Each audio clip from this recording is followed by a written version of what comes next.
Dear Xavier, David, fighting fears. Love, Philippa. Many years ago lived a young shepherd.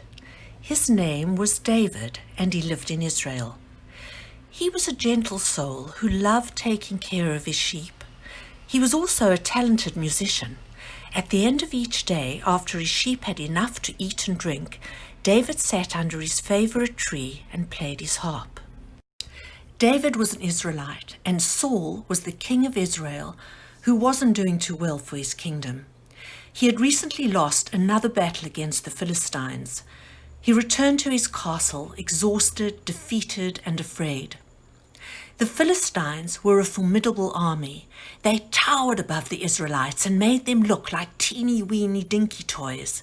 The Philistines were giants with enormous bulging muscles. They could pick up an Israelite with their bare hands and crush them. 3 of David's brothers served in King Saul's army. A few days after they returned from battle, David's father said to his son, "David, mein Liebling, my darling, I am worried about your brothers. Please go to the army barracks and check if they are wounded. Take them some food. I know they will be hungry." Early the following morning, David left his flock in the safety of another shepherd, packed loaves of bread, thick wedges of cheese, and set off to see his brothers. He reached the camp just as the Israelites and the Philistines were taking up their positions on the battlefield. Each army stood on a hill facing each other. David ran to the hill, and as he reached his brothers, a roar exploded from the direction of the Philistines. The noise belonged to a giant who was much taller than all the other giants. David stared as the colossal man strode towards the Israelites. He was so huge, David had to bend backwards to look up and see his face. He was dressed in heavy armor that clanged and banged as he walked, and his sword was longer than David when he stood up on his tiptoes. "That's Goliath," his brother stammered. "For the past 40 days he has come out every day to challenge us. We are terrified of him."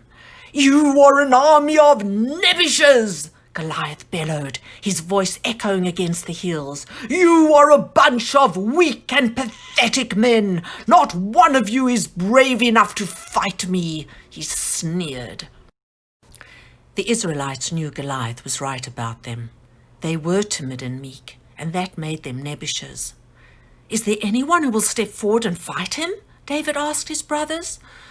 "No, he is far too strong, and none of us are brave enough." "This cannot be allowed to continue," David replied. "He has to be stopped from terrorizing you. No one should live in constant fear." David's brothers nodded in agreement. "I will fight him," David declared with confidence, "and I will defeat him." "You are crazy. You are too small and no match for Goliath. He'll swat you away like a fly," his one brother warned. "Besides, you are not a soldier. You are a shepherd, a little boy who likes to play the harp," said his other brother. "You would also need to get King Saul's permission, and he will never give it to you." With that, David turned on his heel and walked towards the palace, determined to get the king's permission. He knew the way because he often played his harp for the king. When Saul saw David approach, he said, "David, I don't need you to play the harp today. I am in the middle of a war and have to find a way to win and save my kingdom," he said sadly. "I am not here to play music. I am here to defend my country. I will fight Goliath and beat him," David replied. "I need your permission to step on the battlefield." "You are very brave, but I can't give you my permission. I would be sending you to your death. My bravest soldiers are not able to fight Goliath. You are a shepherd and stand no chance against him," the king replied. "Your soldiers may be afraid of him, but I am not. I have killed many lions and bears who have attacked my sheep. I know how to win. Please give me the honor to fight for my country," David argued. "I promise I won't let you down." "I admire your courage, and for that you have my permission, but I want you to wear my armor. It will protect you from his heavy blows. I also want you to take my sword." "Thank you, but I won't need them," David replied gratefully. "They are too heavy and would make it difficult for me to fight." "How will you fight Goliath?" King Saul asked, concerned. "All I need is my sling," David replied, holding it up to show the king. It was a piece of fabric attached to 2 short sticks. "This is a mishigas," King Saul said, exasperated. "You can't beat him with that." David smiled. "It's not crazy, and I'll prove it to you. My sling is all I need." David walked back to the battlefield, and on the way he stopped by a river. He carefully chose a stone for his sling. When Goliath saw David walk towards him, he burst out laughing. "Am I a dog that you come to me with sticks? Stop wasting my time," he jeered. His men joined in the laughter, elbowing each other at the ridiculous sight of little David volunteering to fight the mighty Goliath. "Laugh all you like, but I am going to beat you," David said with conviction. "You are mad. My arms are bigger than your whole body, and my legs will kick you like a soccer ball over the heads of the Israelites. I'll feed your body to the birds and the beasts," he jeered. "You come with your height, your muscles and your sword, but you don't scare me. It will be me who will feed your body to the birds and the beasts," David shouted back. Goliath was furious. "Be ready to die," he shouted to the cheers of the bloodthirsty Philistines. The Israelites, frozen in fear, watched Goliath in his thick metal armor run towards David with his long sword raised, ready to strike. They held their breath as they watched David run fearlessly towards him. When he got close enough, David placed the stone in his sling, took careful aim, pulled the sling back with all his strength, and let go of the stone. With supersonic speed, the stone hit Goliath on target. It pierced his flesh right between his eyes and sank into his forehead. You could hear a pin drop on that battlefield. The soldiers were as stunned as Goliath. No one blinked as they watched Goliath stop dead in his tracks. His knees buckled under him, his legs folded, and he tumbled towards the ground. He landed with a massive thud as his face hit the dirt, the dust billowing and swirling around him.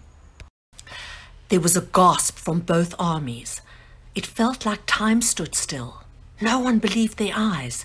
What seemed like forever, but it was only a few moments before loud cheers erupted from the Israelites. They ran down the hill, shouting and laughing in celebration as the Philistines ran away. They lifted David high up on their shoulders and carried him to the palace to the excited jubilation of thousands of people. David became known as the hero of the Israelites. David left the celebrations early. He needed time alone to absorb all that had happened. In one day, his life had changed dramatically. Yesterday, he had been a shepherd playing his harp, and today he had defeated the mighty Goliath. He collected his sheep, and as he walked through the fields, he felt the day's tension begin to lift. "David, we need to talk," the breeze seemed to whisper. David stopped walking and looked around in surprise. He didn't see anyone. "Who are you?" "You can call me God, love, truth, peace, or joy. I'm not fussy," the voice said with a smile. David was flabbergasted. He had never spoken to God and couldn't believe that God was talking to him. "What would you like to talk about?" David asked, feeling weird having the conversation.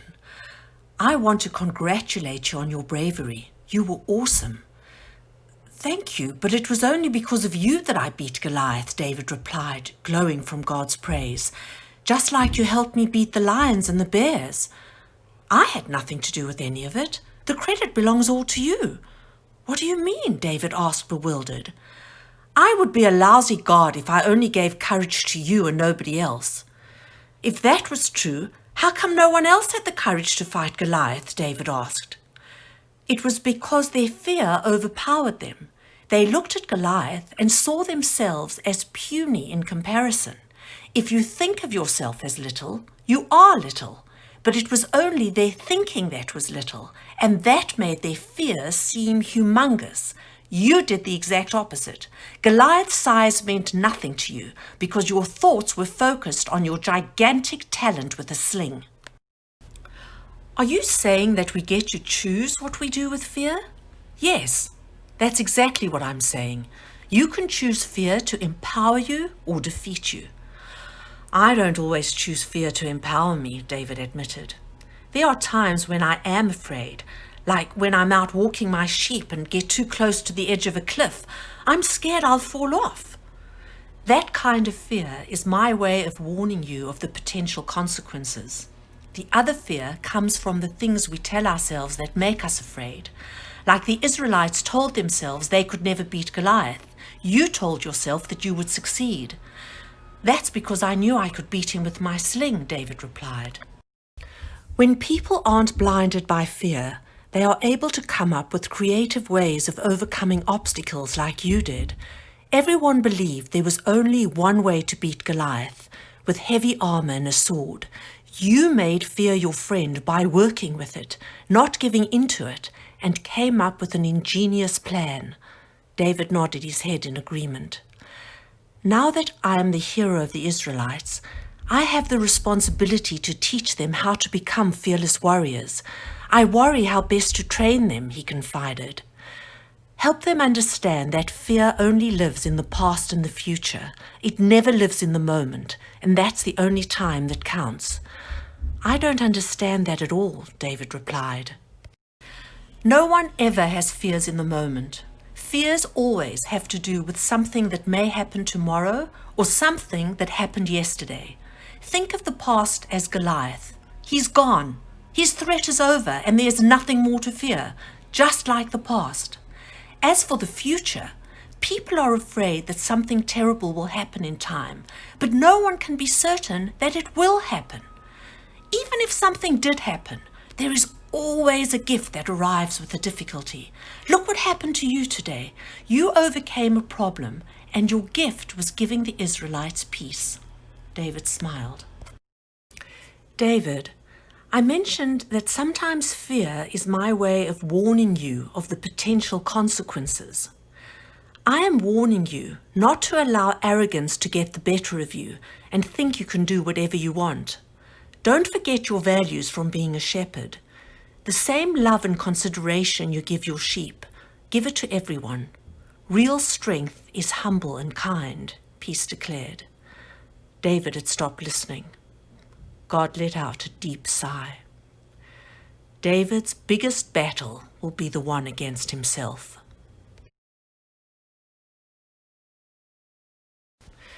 Do you know how the Bible teaches children that science doesn't count, suffering is noble and fear is necessary?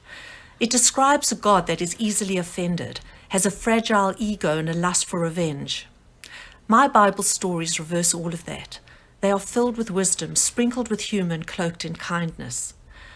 I have given Bible stories a much-needed makeover in the Dear Xavier series, with an enormous thank you to Sue Hickey for editing. Some of the titles are Adam and Eve, Blaming is Shaming; Abraham, You Have Got to Be Kidding; Rebecca, Cheating Isn't Winning; Job, Bullies Are Cruel, Not Cool; David, Fighting Fears; and more will be added all the time.